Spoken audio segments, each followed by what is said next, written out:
So, episode 6 of the Audacity doubles down on corporate chaos, manipulation, and power games while continuing Duncan's transformation into one of the unapologetically toxic characters on television. Instead of softening him for a redemption arc, the series pushes him even deeper into selfishness and narcissism, while simultaneously giving surprising depth to characters like Karl Bardolph, Rufage, and even Anushka. The episode begins with Anushka stepping into a role as interim CEO of Hypergnosis, immediately trying to steer the company towards a more ethical future.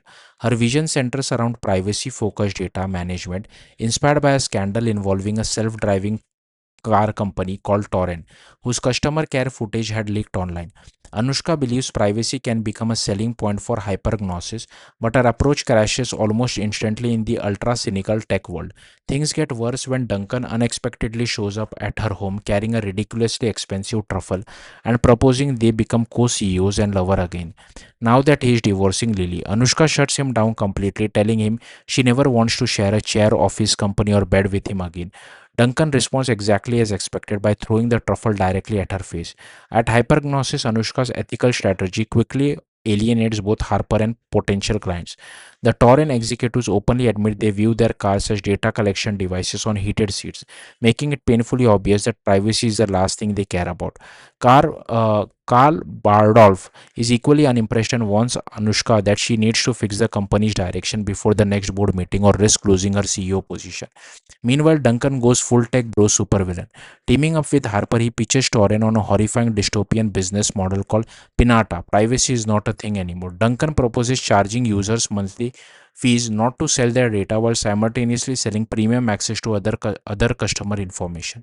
The executives love it. Duncan successfully steals Torren away from hypergnosis, proving once again that he understands exactly how to weaponize greed and surveillance capitalism. The episode's biggest surprise comes through Tom Rufage, the disillusioned VA representative. After his professionalism and personal life collapse, Anushka recruits him to help salvage the company's government veteran contract. Rufage initially seemed like an unlikely ally, but during the board meeting, he unexpectedly becomes the key to saving Anushka's position. Carl, who has been acting increasingly eccentric throughout the series, suddenly becomes deeply engaged once the discussion shifts towards helping military veterans. His fascination with war history and military culture clearly ties into something deeply personal. Just when Anushka appears close to losing everything, Duncan crashes the board meeting and attempts to reclaim control of Hypergnosis by threatening to take major clients with him. But his arrogance backfires spectacularly.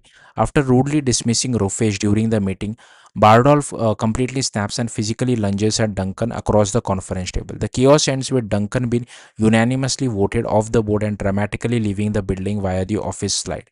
So yes, despite multiple setbacks, Anushka successfully retains her position as CEO, at least for now, largely thanks to Rufage and the VA contract. Outside the corporate drama, the episode also pushes several personal storylines into darker territory. Joanne desperately tries to stop her house from being sold after making risky insider trades using Duncan's leak information. But just when she thinks things cannot get worse, she learns Duncan himself secretly bought the house outright, effectively making her financially dependent on him again. Duncan openly frames this as a puppet master relationship, proving he views people entirely as tools for control. Meanwhile, Tess and Orson's subplot becomes deeply uncomfortable. After overhearing therapy sessions in the hidden basement room, Tess learns that Anushka believes sees her as broken and emotionally beyond repair. The revelation devastates her. Orson, who has become increasingly influenced by toxic manosphere ideology, then makes several awkward attempts to kiss Tess despite her clear discomfort, signaling a dangerous shift in his behavior. The episode also shows Duncan manipulating Lily into delaying their divorce.